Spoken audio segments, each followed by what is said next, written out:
visits that the Honorable Raila Odinga and contacts he made with you. So it's about him losing the tender. It's about losing 1 billion shilling for his campaign kitty. And we are telling him that Kenya must move on. And IEBC, the only people who can oversight, it must come out very clear, the only people who can oversight a procurement process of IEBC as an independent institution is the JLAC Committee of the National Assembly.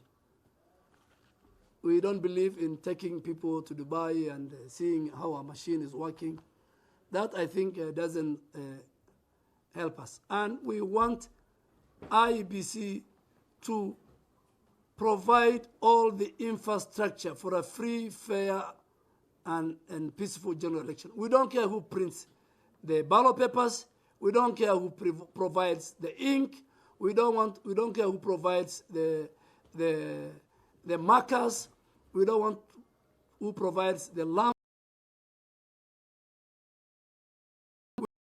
Yeah, we expect them to respond, and we are 54 days. So what is this really helping Kenyans with, the back and forth, the answering and allegation after allegation? That is a function of the political leadership. It's our business to answer code. It's their business to answer us. So there's nothing out of place.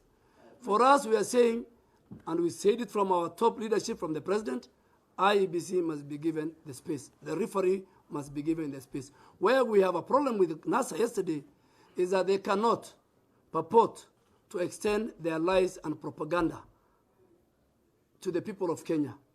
And don't say that the guy who made the president, we are here to clear the air that the head of the delegation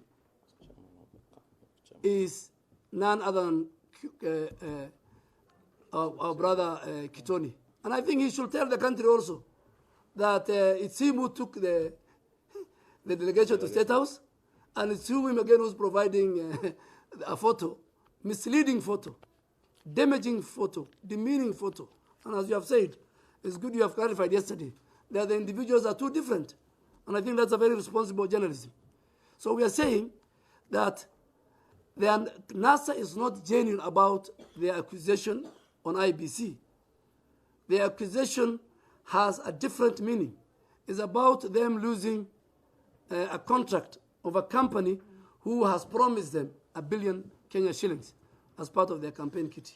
As players in the upcoming election, are you satisfied with the... All right, live proceedings there from Parliament, and the leader of majority in the National Assembly making counter-accusations over the issue of IEBC ballot papers tendering process.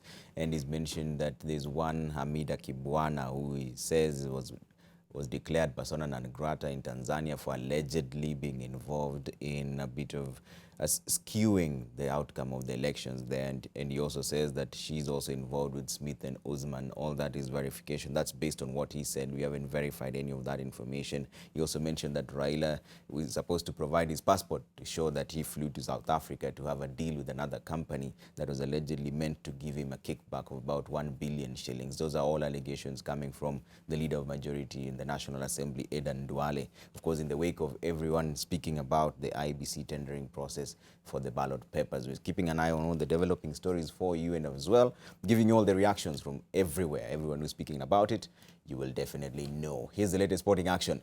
Gor Mahia head coach Jose Marcelo has resigned from the club with immediate effect. The Brazilian technician did not give reasons for his decision to leave, and his resignation comes a year and 3 months after he replaced Scotsman Frank Natal. Zimaria's last match with the club was the final of the inaugural SportPesa Super Cup tournament in Tanzania on Sunday, in which Gor Mahia thrashed AFC Leopards 3-0 to lift the cup. He led Kogalo to second in the league behind champions Tusker last season and won KPL Super Cup, beating the Brewers in this season's curtain raiser. Assistant coach Zedekiah Zico Otieno will take charge of the club henceforth.